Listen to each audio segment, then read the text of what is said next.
everyone, this is Prachi and you're watching efutureinside.com, जिथे आपण शिकतो इंग्लिश आपल्या मातृभाषेतून. ग्रामर शिकणं नेहमीच सगळ्यांना खूप किचकट वाटतं, पण मी खूप सोप्या पद्धतीने तुम्हाला समजावून सांगण्याचा प्रयत्न करणार आहे. तो व्हिडिओ पूर्ण पहा. Now look at the slides. Present perfect continuous tense. चालू पूर्ण वर्तमान काळ. We use this tense to talk about action which started in past and still continue in present. एखादी क्रिया जी पास्टमध्ये सुरू झाली आणि आता प्रेझेंटमध्येही चालू आहे असं जेव्हा आपल्याला म्हणायचं असतं तेव्हा चालू पूर्ण वर्तमान काळाचा आपण उपयोग करतो. आता समजा मीना 2015 पासून गाणं शिकते आहे. ठीक आहे, ही एक व्यक्ती आहे मीना, जिने 2015 मध्ये गाणं शिकायला सुरुवात केली आणि ती अजूनही 2020 मध्येही शिकते आहे. म्हणजे गाणं शिकण्याची क्रिया सुरू झाली आहे पास्टमध्ये, पण अजूनही ती कंटिन्यू आहे, चालू आहे. असं जेव्हा आपल्याला म्हणायचं असतं तेव्हा हा टेन्स आपण वापरतो. अजून आपण म्हणू शकतो मी 2 तासापासून साफसफाई करते आहे. म्हणजे क्रिया 2 तासापूर्वी सुरू झाली आहे पास्टमध्ये आणि अजूनही ती चालू आहे. आता इथे आपल्याला वेळ लक्षात येते. 2015 पासून 2 तासापासून, राईट? तर या 2 तासापासून 2015 पासून या शब्दांसाठी आपण इंग्रजीमध्ये 2 शब्द वापरू शकतो. ते म्हणजे सिन्स आणि फॉर.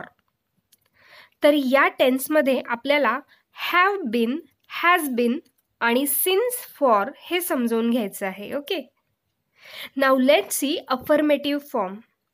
आता अफर्मेटिव्ह म्हणजेच पॉझिटिव्ह सेंटेन्समध्ये आपण नेहमी सब्जेक्ट आधी घेतो. तेव्हा आपलं सेंटेन्स स्ट्रक्चर होईल subject plus have been, has been plus verb plus ing plus object plus since और फॉर प्लस टाइम. आणि जेव्हा आपल्याला वेळ सांगायची असते सकाळपासून 2 वर्षापासून, तेव्हा आपल्याला सिन्स किंवा फॉर वापरायचं असतं आणि नंतर टाइम. आता हॅव बीन कधी वापरायचं आणि हॅज बीन कधी वापरायचं हे आधी बघूया. जेव्हा सब्जेक्ट आय, वी, यू, दे किंवा प्लुरल अनेक वचनी सीता, गीता असे 2 नावं असतील तेव्हा हॅव बीन वापरायचं. आणि जेव्हा सब्जेक्ट ही, शी, इट आणि सिंग्युलर नाव म्हणजे फक्त एकच नाव गीता, सीता असं एकच नाव असेल तेव्हा हॅज बीन यूज करायचं. Okay, now let's C examples. I have been playing for 3 hours. मी 3 तासापासून खेळतो आहे. आता I am playing हे एक नॉर्मल प्रेझेंट कंटिन्युअस टेन्सचं सेंटेन्स आहे. मी खेळतो आहे. पण जेव्हा आपण पर्टिक्युलर वेळ सांगतो की मी 3 तासापासून खेळतो आहे तेव्हा आपल्याला लिहावं लागतं I have been playing for 3 hours. कारण इथे तो वेळ सांगतो आहे खेळायची, खेळायला कधी सुरुवात केली आणि अजूनही खेळतो आहे. इथे आपल्याला ॲम लावायचं नाहीये, फक्त हॅव बीन लावायचं आहे. She has been learning music since 2015. ती 2015 पासून गाणं शिकते आहे. आता आपण आधी समजून घेऊया सिन्स कधी वापरायचं आणि फॉर कधी वापरायचं. आता सिन्स म्हणजे पॉइंट ऑफ टाइम, निश्चित वेळ, आणि फॉर म्हणजे ड्युरेशन ऑफ टाइम म्हणजे कालावधी सांगण्यासाठी आपण फॉरचा वापर करतो. आता आधी सिन्सचा वापर बघूया. जेव्हा नेम ऑफ द डेज आपल्याला सांगायचे असतात, संडे, मंडे, तेव्हा आपण सिन्सचा वापर करतो. For example, he has been studying maths since Monday. तो सोमवारपासून मॅथ्सचा अभ्यास करतोय. त्यानंतर name of the months, January, February, March. For example, I have been learning music since April. मी एप्रिलपासून म्युझिक शिकते आहे. राईट. त्यानंतर जेव्हा इयर्स सांगायचे असतात, 2015, 2017, तेव्हाही आपण सिन्सचा वापर करतो. For example, they have been living in Mumbai since 2017. आपण निश्चित वेळ सांगतोय. ते 2017 पासून मुंबईमध्ये राहत आहेत. त्यानंतर part of the day, morning, since morning, since afternoon, since evening, since night, ह्यासाठी पण आपण सिन्सचा वापर करतो. I have been playing since morning. Right. त्यानंतर क्लॉक म्हणजे वेळ, AM PM मध्ये जेव्हा आपण सांगतो वेळ, तेव्हा आपण सिन्सचा वापर करतो. For example, I have been waiting for train since 5 AM. मी 5 वाजेपासून ट्रेनची वाट पाहतोय.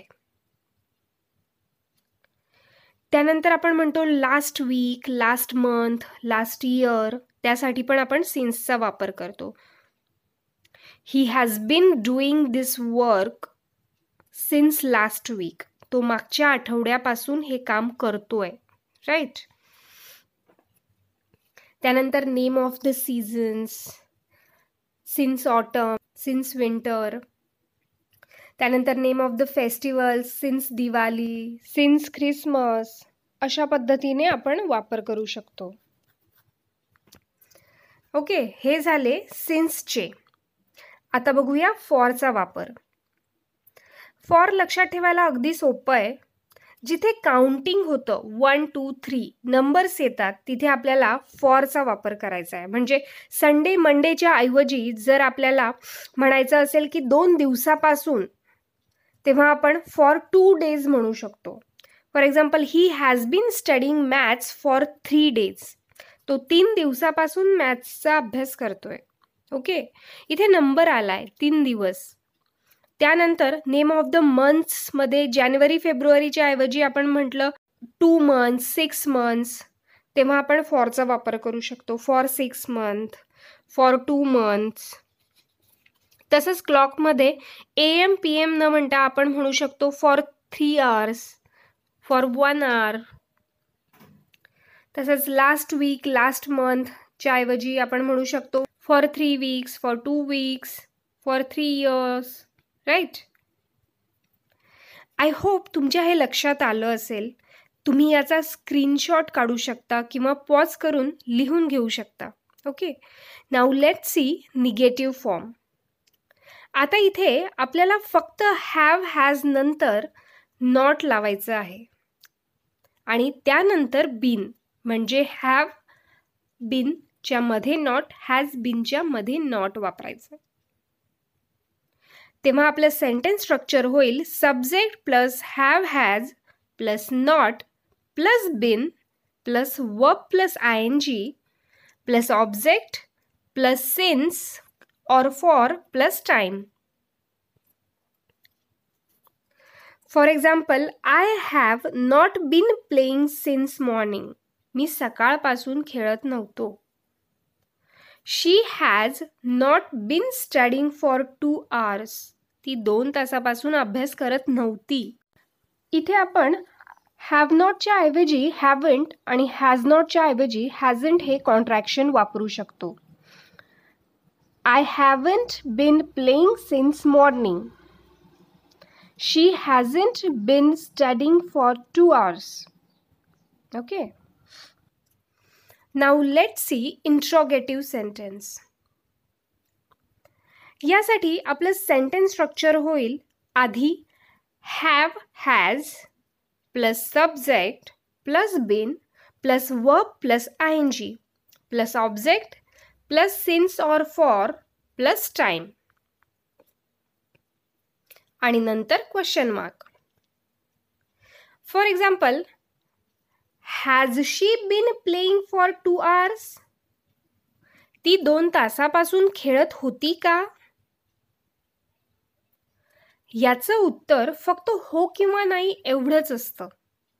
पण जेव्हा आपल्याला सविस्तर उत्तर अपेक्षित असतं तेव्हा WH फॅमिलीचा आपण वापर करतो. इथे आपल्याला सुरुवातीला फक्त WH वर्ड ॲड करायचा आहे. For example, where has Reena been playing for 2 hours?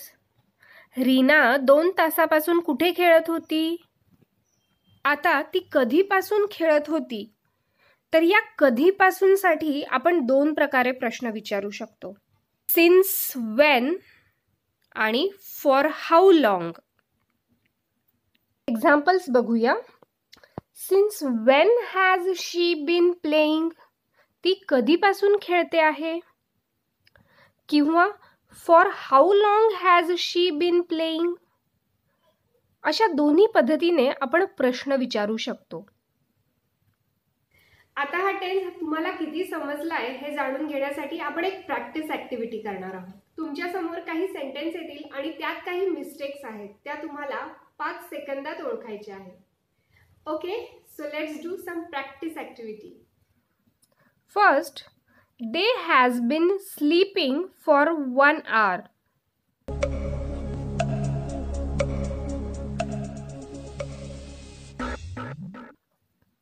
Rule प्रमाणे दे बरोबर आपल्याला हॅव बीन यूज करावं लागतं. म्हणून आपलं करेक्ट सेंटेन्स होईल they have been sleeping for 1 hour. Next, he has been not studying English for 3 days.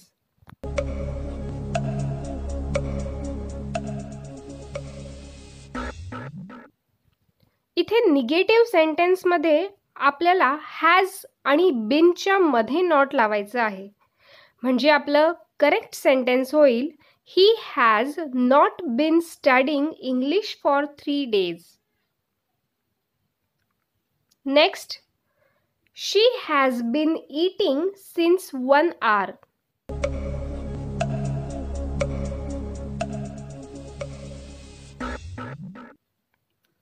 जेव्हा वेळ सांगायची असते नंबर्समध्ये 1 तास 2 तास, तेव्हा आपल्याला फॉर वापरायचं आहे. म्हणून आपलं करेक्ट सेंटेन्स होईल she has been eating for 1 hour.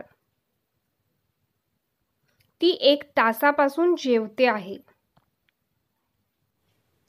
Great job. I hope सगळ्यांचं बरोबर आलं असेल. काही अडचण वाटली तर व्हिडिओ रिवाइंड करा आणि पुन्हा बघा. आता आपण पाहणार आहे पास्ट परफेक्ट कंटिन्युअस टेन्स, चालू पूर्ण भूतकाळ. So let's get started. We use this tense to talk about action has been going on for a long time in the past. या काळाचा उपयोग भूतकाळात एखादी क्रिया बऱ्याच कालावधीपासून चालू होती असे दर्शवण्यासाठी आपण करतो. फॉर एक्झाम्पल, रोहन अभ्यास करत होता. हे पास्ट कंटिन्युअसचं उदाहरण आहे. Rohan was studying. पण जेव्हा आपल्याला म्हणायचं असतं रोहन 5 वाजेपासून अभ्यास करत होता, Rohan had been studying since 5 o'clock, तेव्हा पास्ट परफेक्ट कंटिन्युअस टेन्सचा वापर करतात. रोहन 5 वाजेपासून अभ्यास करत होता. आत्ता ती क्रिया पूर्ण झाली आहे, पण 5 वाजेपासून ती क्रिया चालू होती, राईट? असं जेव्हा आपल्याला म्हणायचं असतं तेव्हा आपण हा टेन्स वापरतो. Now let's see affirmative form. इथे आपलं सेंटेन्स स्ट्रक्चर होईल subject plus had been plus verb plus ING plus object plus since किंवा for plus time. For example, I had been reading a book since morning. मी सकाळपासून हे पुस्तक वाचत होती. Now look at this sentence. She had been reading a book for 2 hours. ती 2 तासापासून पुस्तक वाचत होती. आता इथे तुमच्या 2 गोष्टी लक्षात येतील. पहिली, सब्जेक्ट कोणताही असला, I, we, you, they, he, she, it, तरी आपल्याला हॅड बीन हेच हेल्पिंग वर्ब वापरायचं आहे. इथे हॅव, हॅज चा गोंधळ नाहीये. ओके. आणि दुसरी गोष्ट, पहिल्या सेंटेन्समध्ये आपण सिन्स मॉर्निंग लिहिलंय आणि दुसऱ्या सेंटेन्समध्ये फॉर 2 hours. तर सिन्स कधी वापरायचं आणि फॉर कधी वापरायचं हे आपण आधीच्या पार्टमध्ये डिटेल बघितलं आहे. ज्यांनी बघितलं नसेल त्यांनी ते बघा, म्हणजे तुम्हाला समजायला सोपं जाईल. पुन्हा एकदा थोडक्यात सांगते. सिन्स म्हणजे पॉइंट ऑफ टाइम. निश्चित वेळ जेव्हा आपल्याला माहिती असते तेव्हा आपण सिन्सचा वापर करतो. For example, name of the days सांगताना since Sunday, since Monday. Months सांगताना since January, since February. Years सांगताना सिन्स 2015, 2016. किंवा पार्ट ऑफ द डेज सांगताना since morning, since afternoon, since evening. Clock, वेळ सांगताना जेव्हा निश्चित वेळ आपल्याला सांगायची असते, सिन्स 2 o'clock, सिन्स 5 AM. किंवा सिन्स लास्ट वीक. सीझन्स सांगताना सिन्स विंटर, सिन्स समर. किंवा फेस्टिवल्स सांगताना सिन्स दिवाळी, सिन्स ख्रिसमस. अशा प्रकारे आपण सिन्सचा वापर करतोय. आधीच्या पार्टमध्ये सिन्सबद्दल हा मी डिटेल व्हिडिओ बनवला आहे आणि त्यामध्ये उदाहरणासकट स्पष्टीकरण केलं आहे. त्यामुळे तुम्ही तो नक्की बघा, तुम्हाला समजायला सोपं जाईल. आणि आता फॉर म्हणजे ड्युरेशन ऑफ टाइम, कालावधी. किंवा जिथे काउंटिंग असतं, नंबर्स असतात 1, 2, 3, तिथे फॉरचा वापर करतात. For example, for 2 days, for 10 days, for 2 months, 6 months, for 3 hours, for 2 hours, for 2 weeks, for 3 years. जेव्हा हे नंबर्समध्ये आपण सांगतो तेव्हा फॉर यूज करायचं. म्हणून आपण इथे पहिल्या सेंटेन्समध्ये I had been reading a book since morning लिहिलंय आणि she had been reading a book for 2 hours लिहिलंय. Let's see more examples.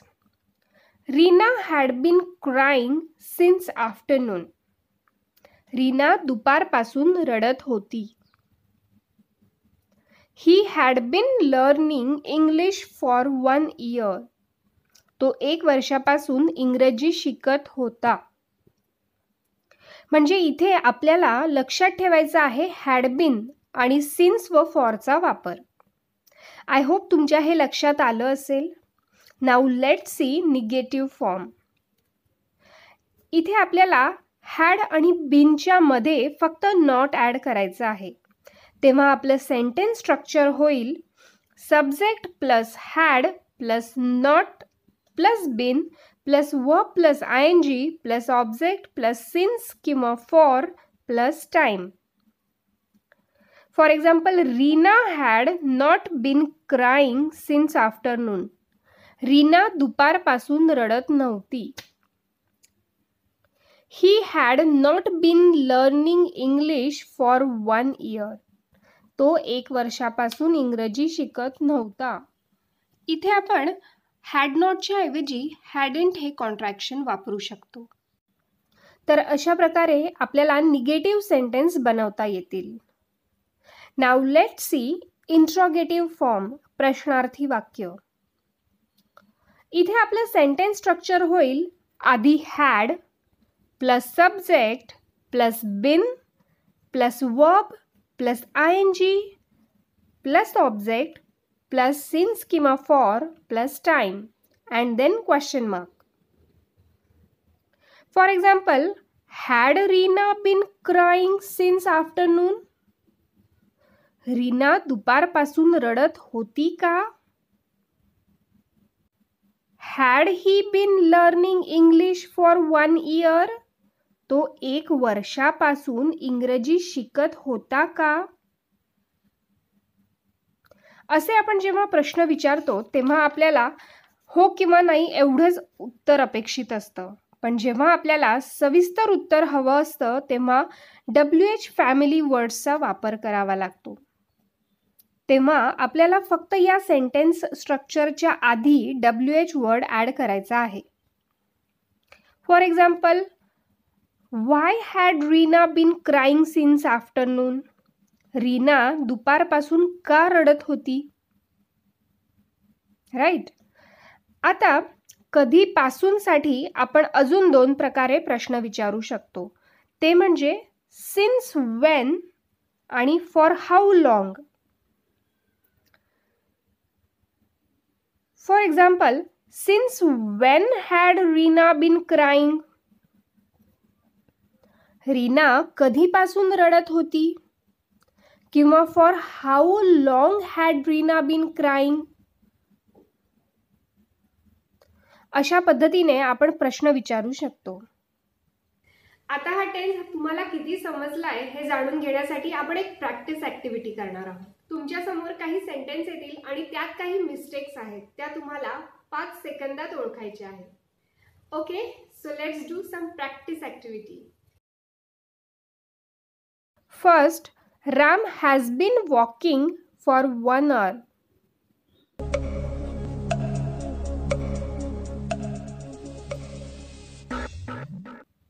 इथे पास्ट परफेक्ट कंटिन्युअस टेन्समध्ये आपल्याला सब्जेक्ट कोणताही असला तरी हॅड बीनचाच वापर करायचा आहे. तेव्हा आपलं करेक्ट सेंटेन्स होईल, Ram had been walking for 1 hour. Ram 1 तासापासून चालत होता. Next example, I had been work since January.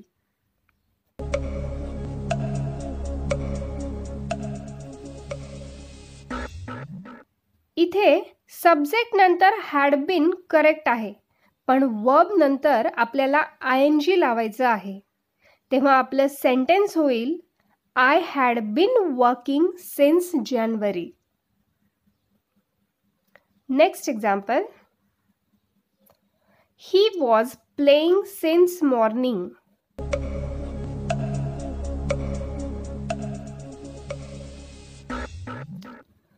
इथे आपल्याला वॉज वापरायची गरज नाही, फक्त हॅड बीन वापरायचं आहे. म्हणून आपलं करेक्ट सेंटेन्स होईल, he had been playing since morning. Great job. I hope सगळ्यांचं बरोबर आलं असेल. काही अडचण वाटली तर व्हिडिओ रिवाइंड करा आणि पुन्हा बघा. आणि अशा सोप्या पद्धतीने English grammar, communication skill, career guidance आणि असे बरेच व्हिडिओ बघण्यासाठी चॅनल लाईक, शेअर आणि सबस्क्राईब करा आणि बेल आयकॉन दाबा, म्हणजे पुढचे सगळे व्हिडिओ तुम्हाला स्टेप बाय स्टेप मिळतील. Now welcome to the last English tense video, future perfect continuous tense, चालू पूर्ण भविष्यकाळ. हा आपला शेवटचा टेन्सचा प्रकार आहे. आय होप तुम्ही या आधीचे सगळे पार्ट बघितले असतील. तेव्हा आता नक्कीच तुमची इंग्लिश ग्रामरबद्दल असलेली भीती दूर झाली असेल आणि आता तुम्ही थोडी प्रॅक्टिस केली की नक्कीच कॉन्फिडेंटली इंग्लिश बोलू शकाल. ज्यांनी आधीचे पार्ट पाहिले नाही आहेत त्यांनी नक्की बघा. डिस्क्रिप्शनमध्ये सगळ्या व्हिडिओजच्या लिंक दिल्या आहेत. सो आता आपण पाहणार आहे future perfect continuous tense. We use this tense to talk about an action which will start much earlier in future and continue for certain or long time. थोडक्यात या काळाचा उपयोग भविष्य काळातील एखादी क्रिया ठराविक वेळेच्या खूप आधी सुरू होऊन त्या वेळेवरही सुरू असेल किंवा पूर्ण झालेली असेल हे सांगण्यासाठी केला जातो. फॉर एक्झाम्पल, सीता ही एक मुलगी आहे आणि ती म्हणते की मी उद्या सकाळपासून अभ्यास करत असेल. म्हणजे तिला म्हणायचं आहे की मी उद्या सकाळी लवकर अभ्यासाला बसलेली असेल आणि नंतर बराच वेळ अभ्यास करत असेल. ओके, आता इथे जर नुसतं असतं की मी अभ्यास करत असेल तर ते फ्युचर कंटिन्युअस टेन्स होईल, आय विल बी स्टडिंग.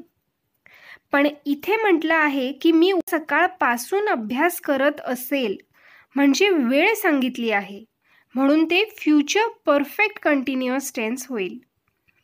म्हणून आपल्याला विल हॅव बीन यूज करावं लागेल.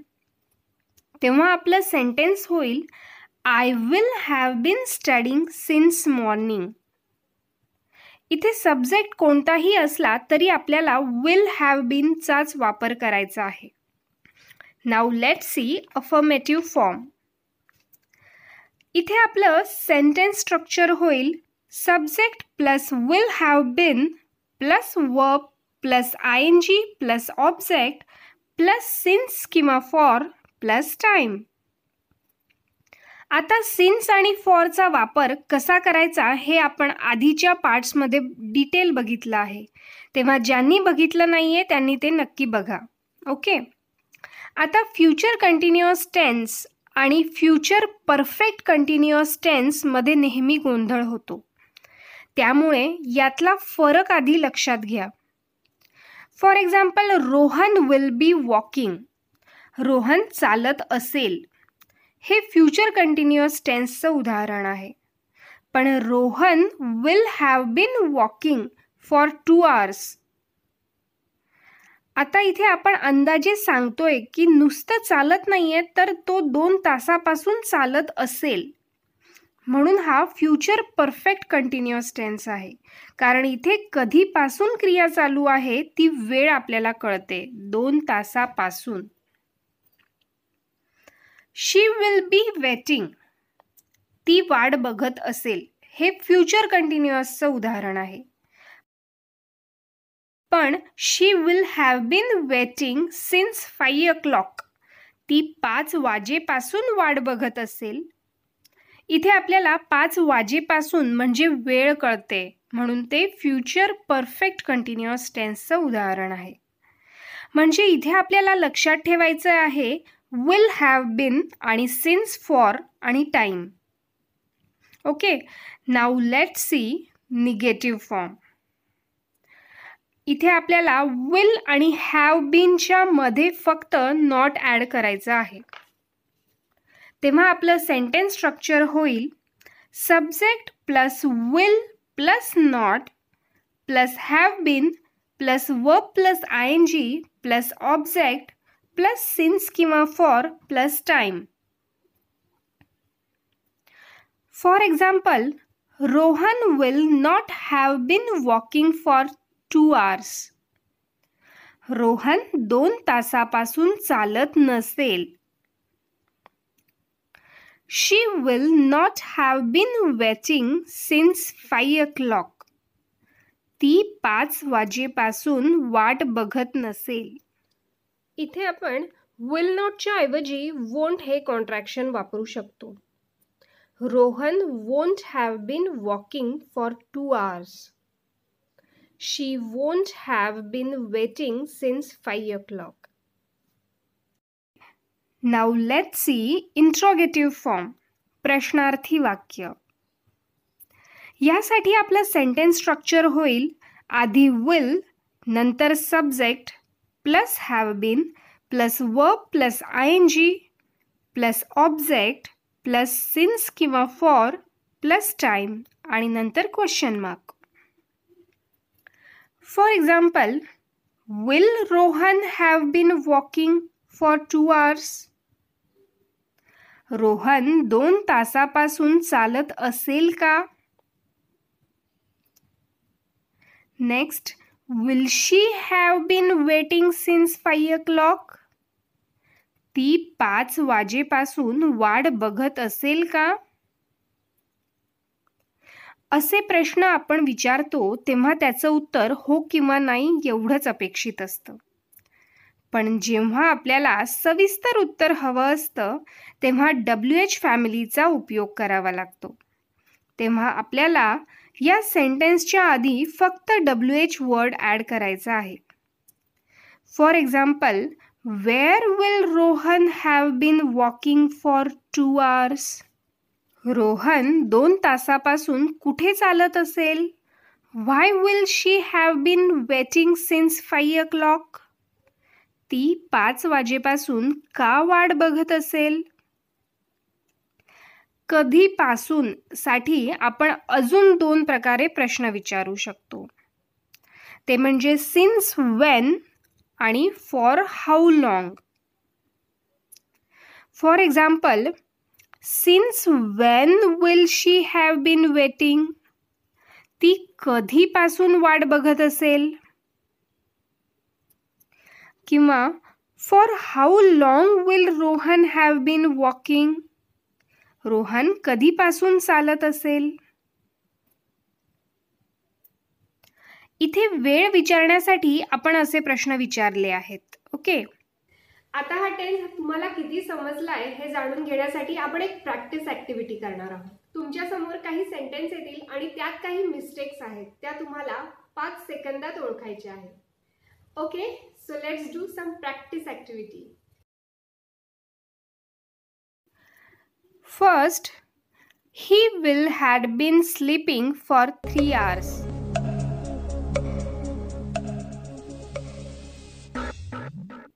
इथे सब्जेक्ट कोणताही असला तरी आपल्याला will have been चाच वापर करायचा आहे.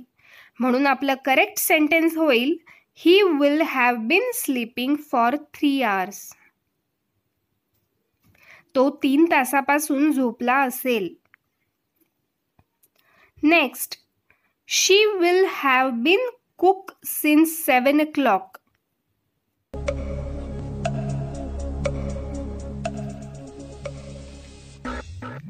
इथे she will have been correct आहे, पण आपल्याला verb प्लस ing यूज करायचं आहे.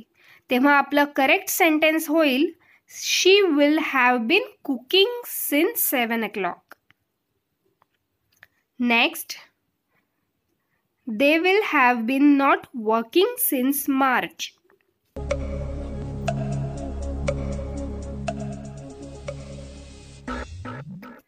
निगेटिव्ह सेंटेन्स करताना नेहमी will नंतर not वापरायचं असतं आणि नंतर have been.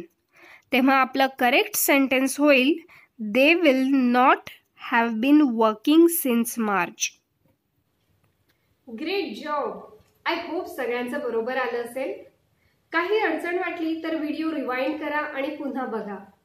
आणि अशा सोप्या पद्धतीने English grammar, communication skill, career guidance आणि असे बरेच व्हिडिओ बघण्यासाठी चॅनल लाईक, शेअर आणि सबस्क्राईब करा आणि बेल आयकॉन दाबा, म्हणजे पुढचे सगळे व्हिडिओ तुम्हाला स्टेप बाय स्टेप मिळतील. चला तर भेटूया पुढच्या व्हिडिओमध्ये. Till then, bye bye. Keep practising.